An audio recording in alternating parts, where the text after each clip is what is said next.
décryptage, dans quel imbroglio juridique se trouve exactement Carlos Ghosn? Carlos Ghosn a vu vendredi sa détention prolongée sur de nouvelles charges après un nouveau rebondissement dans ce qui ressemble à un véritable imbroglio juridique. Voici le point sur la situation dans laquelle se trouve le PDG de Renault et ce à quoi il peut s'attendre. La garde à vue arrivée à terme jeudi, par refus de reconduction par le tribunal, était celle relative à son deuxième motif d'arrestation. Déclaration minorée d'émoluments de 2015 à 2018.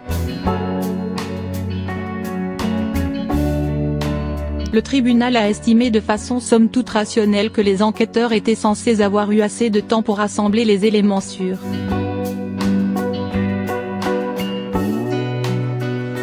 Ces soupçons qui étaient de même nature que les premiers pour lesquels il a déjà été inculpé, explique l'avocat Yasuyuki Takai, un ex-enquêteur de l'unité chargée du dossier.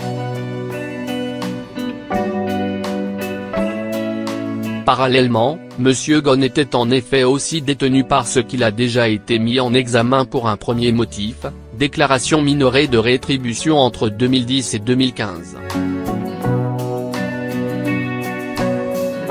C'est cette détention provisoire que ses avocats espéraient stopper par le paiement d'une caution qui aurait en théorie pu permettre de le libérer.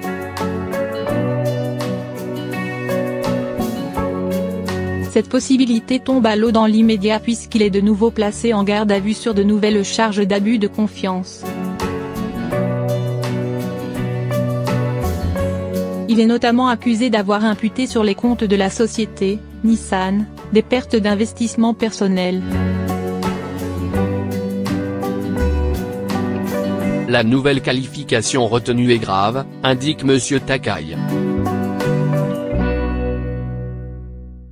Pour les fausses déclarations de revenus, Carlos Ghosn est passible de 10 millions de yens, près de 78 000 €, d'amende et 10 ans de prison, mais il peut obtenir un sursis, selon les experts.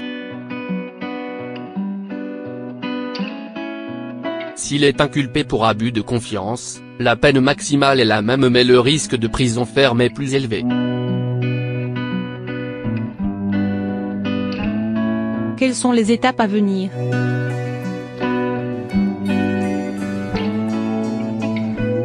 Carlos Ghosn a fait ce vendredi l'objet d'un troisième mandat d'arrêt au Japon sur des charges supplémentaires, anéantissant ses espoirs d'une libération immédiate.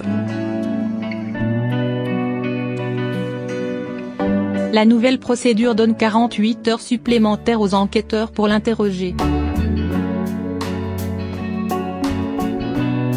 Au-delà de ce délai, le bureau du procureur peut demander au tribunal une prolongation de 10 jours de cette nouvelle garde à vue en prouvant la nécessité.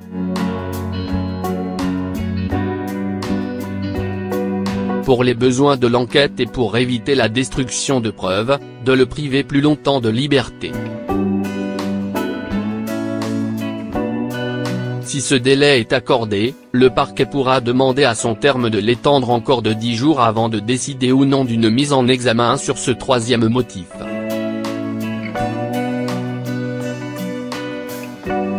Dans le laps de temps, peut aussi intervenir une inculpation sur le deuxième motif, ce qui ouvrirait une nouvelle période de 2 mois de détention provisoire.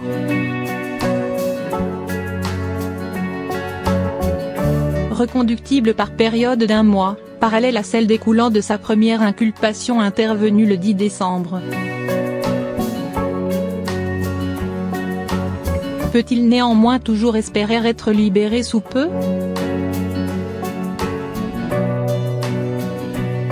Sauf si les procureurs décidaient de ne pas utiliser tout le temps auquel ils ont droit, ce qui est très peu probable, il ne peut pas l'être dans un délai de 48 heures au moins.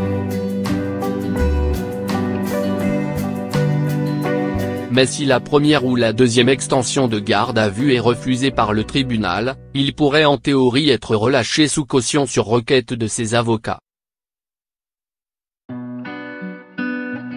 Il devrait alors s'acquitter du paiement d'une somme fixée par le tribunal, qui pourrait dépasser 1 milliard de yens, plus de 7 millions d'euros, si l'on se fie à de précédents cas, selon les médias.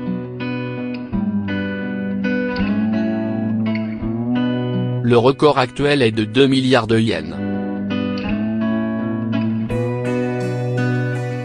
Mais les procureurs, particulièrement surpris et agacés par les refus qu'ils ont essuyés jeudi, auraient là encore en théorie la possibilité de requérir un nouveau mandat d'arrêt.